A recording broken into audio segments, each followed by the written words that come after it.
Did a good job in covering the election this year? Raise your hands if you think they did a great job. At least we're all unanimous. And what about covering Black Lives Matter?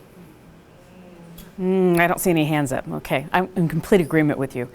I became interested in the question a number of years ago of why media seem to be doing a worse job than they used to. And I actually started getting interested in the question when I was living in Germany a year after the Berlin Wall fell and the Cold War ended. And I started studying what was happening in Central and Eastern European media immediately after the fall of the wall, and what situations, how they were changing, the Western media companies that were investing in them, and the problems that those media were encountering as they were transitioning from a communist system to a private enterprise system, and all that was involved in the business and organizational part of that. So over the years after that year in Germany, I continued following those questions, traveling around the world, working with colleagues in media all around the world, and discovering that the world media journalists are experiencing the same kinds of problems and challenges no matter where they were. And finally, in about 2004, it dawned on me that these problems that I'd been monitoring in Central and Central and Eastern Europe, in Africa and some Asian countries that I've been working with colleagues on, I was starting to see here in the United States, and for much the same reason. And the real question, it seemed to me, or the real issue, was that our assumption that more competition is always better for journalism and for readers and consumers of journalism, in fact, was proving to be a false assumption. That there comes a point where you have too much competition, and that competition starts eroding the quality of journalism. So in the intervening years, I've started working with a NGO in Germany called Deutsche Welle Academy, and with UNESCO, studying the issues that are affecting the quality of journalism around the world, and trying to figure out how we can create sustainable journalism around the world. And by that, I mean working with countries to create sustainable journalism within their own media system, not assuming that the American system is one size fits all, and heaven knows we have our own problems. So we've been working on that question, and that's what is driving this particular study. One of the questions is, what is sustainable journalism? And in UNESCO, we've basically abandoned the term sustainable journalism, and we now call it viable journalism, because sustainable simply indicates that an organization will survive. Viable includes the idea that its survival by itself is not worth caring about. The question is, can it survive and still have enough resources to be able to produce quality journalism that actually positively serves society and does a good job of informing people and supporting democracy? And then also, what role does hypercompetition play in different media ecologies around the world? And specifically for this study, we were asking what factors or combination of factors influence the performance of journalism that meets normative or expected professional standards. And we particularly are looking at developing and transitional countries. And our reason for looking at those is not that those are the only places where we see problems. All we have to do is look in the mirror to see that's not true. But in fact, unfortunately, the data that tracks quality journalism is only collected by NGOs in developing and transitional countries. Nobody is measuring the quality of journalism in the United States and Germany and tracking that over time. So these were the only places that we could find the data that we could make use of here. Okay, so this was a model that I developed in 2006, and basically what it shows is competition. This is competition for resources along the x-axis, and performance quality journalism on the y-axis. And the idea, and this is based on a theory called financial commitment, that competition actually benefits the quality of journalism if it's low to moderate competition. Because then journalists feel competitive against other journalists, and they work harder. And the companies, in an effort to win the competitive battle in their local market, will put more money into funding the newsroom. They hire more experienced journalists, they give them more space and time to do work, they get them helicopters or the equipment they need. And so for a while, competition improves quality. But there reaches a point where competition starts cutting into the profit margins of news organizations. And at that point, and we're past that point in this country, they start laying staff off, They start cutting salaries. They start, cutting time and space and requiring each journalist to produce more stories. And then you start seeing that the competition is actually harming the quality of journalism, and that's what this graph shows. And it also shows my expectation and the expectation of the other members of our research team, which include 2 people in Sweden, and Dr. Becker here is also on that, that journalists themselves have a deep commitment to quality and they have their own professional expectations.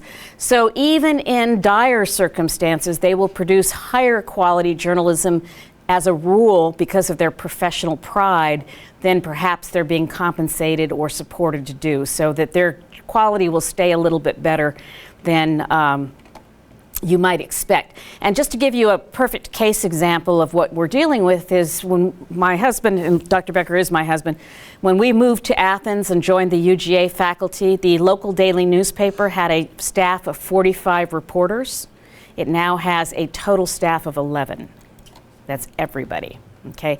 But our sample, and I need to point this out, is where we're gathering data is down here on this downward curve. None of the organizations we're looking at are actually considered to be producing high-quality journalism, although South Africa is getting there. It's on the cusp, mainly because these are the only types of organizations for which there are data. So we basically said that previous research has suggested that the degree of authoritarianism and government control of the press has more impact on journalism performance than the amount of resources that a news organization would have.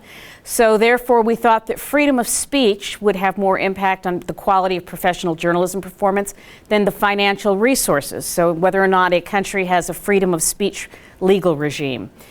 Social institutions that support democratic and transparent government will have more impact on the quality of journalism than financial resources. And more news sources in this era of the internet and social media will, combined with lower advertising revenue, which would mean more competition in essence, will actually be related to journalism performance. So these were the hypotheses that we were testing. The way we did this is we used the NGO data from the NGO IREX, which is called the International Research and Exchange Boards, and they gathered data in countries all around the world. And I used, for those of you, and this is probably more for my colleagues than the rest of you, if you've had a statistics class, I did not actually use statistics in this.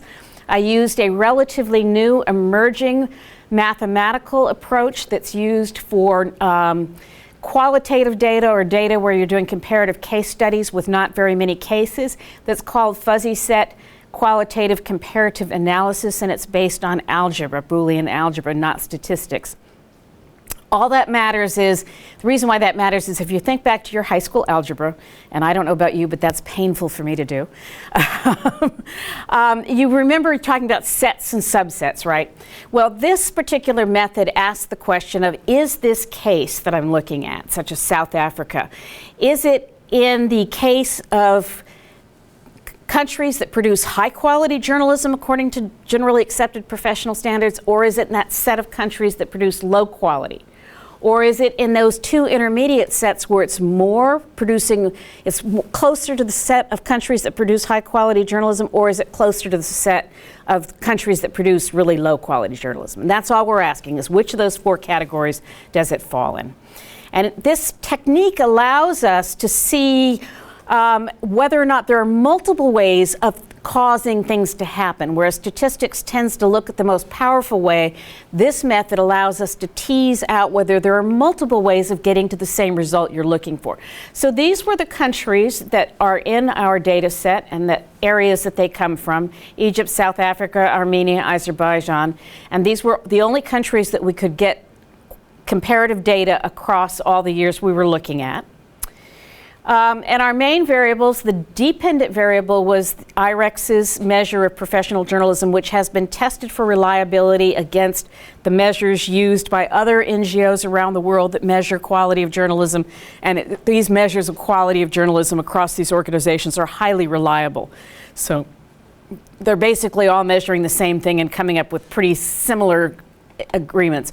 So then we looked at how much advertising expenditure per media outlet existed in that country. What was the freedom of speech regime in that country as measured by IREX? How many different sources of news and information did the average citizen have again, as measured by IREX. The news organizations, how well and professionally managed were they? Do they have quality management, or are they having people who really don't understand how to manage media organizations, which require very different management skills than other types of industries? And do they have social institutions such as free and independent courts that can uphold the rule of law and support democracy and freedom and things like that? Yes, please. I have a question. Please do. Freedom of speech measure. So you was measuring each country, right? Like to see how far. Yes. Like, did they have laws against it, or? Right. And IREX is actually doing the measures, not us personally, but they do. They look at things like what are the legal laws that protect freedom of speech, that protect the citizens' access to information, such as sunshine laws and freedom of information requests.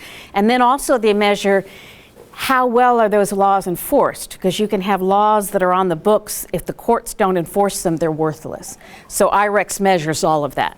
That's all part of the measure. Thank you for the question. Okay, so we looked at these variables averaged across 3 years because there's some fluctuations, so by averaging them you smooth that out. And what we get is something that looks like this, which I don't ask you to read. But basically what it means is if it has a 1, it means that on that measure, freedom of speech in that country, Armenia, across the 3 years, this country had more of a freedom of speech regime than less. So it was more towards a positive. And if you have a 0, it means it's more towards poor business management than towards good business management, okay? So 1 means we're on the positive side, and 0 means we're on the negative side.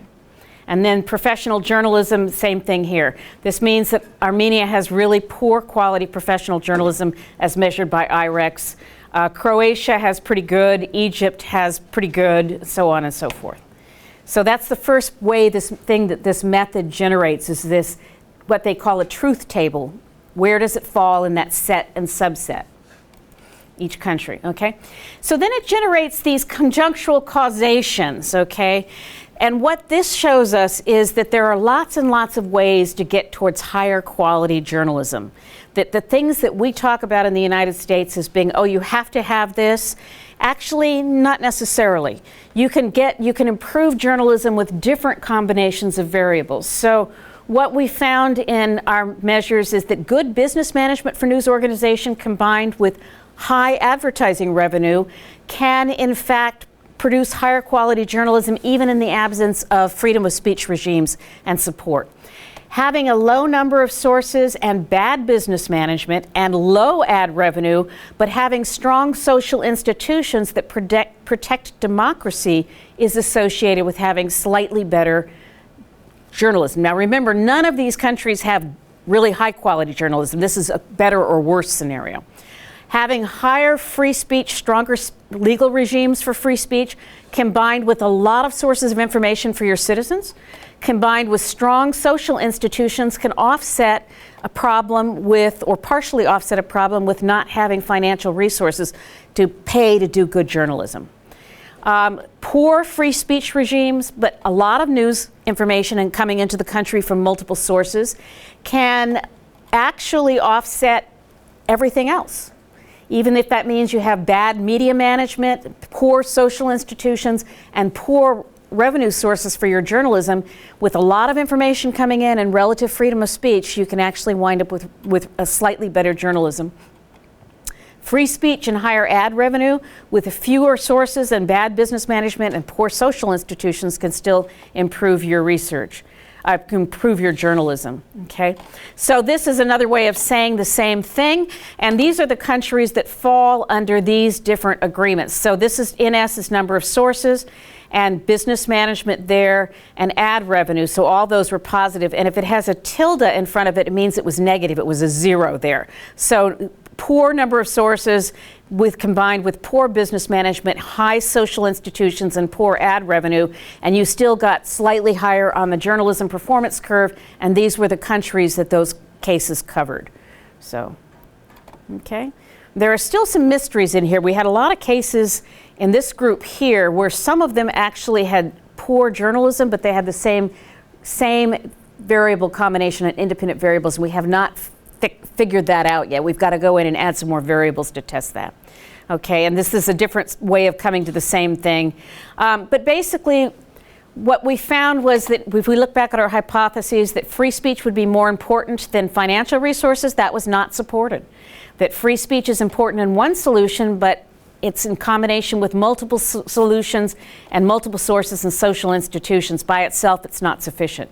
Social institutions will be more important to good performance than financial resources. That was supported. That social institutions having strong civil institutions is more important in two models, both of which in which ad revenue was low. More news sources available to the citizens combined with lower advertising revenue per media outlet was related to lower journalism performance in some cases, but not others. So that was not supported either. Okay? So the take-home points suggest that the strongest model for producing high-quality professional journalism in the countries we looked at is to have numerous news sources with strong financial resources and good business management. And what I hope you'll notice is that freedom of speech is not there. You know, that you can get around freedom of speech to some degree. A high number of independent news sources combined with strong social institutions are important to professional journalism, even where free speech and financial resources are lacking. And very high ad revenue per media, and there were two cases in the Middle East where this was the case. They had nothing else, but they had tons of money from ad revenue, and they actually produced slightly higher quality journalism than a lot of media organizations in countries that had free speech and better social institutions. So journalists can manage to work around a lot of things if you throw enough money at them. Okay, so I will leave you with that, and happy to answer any questions.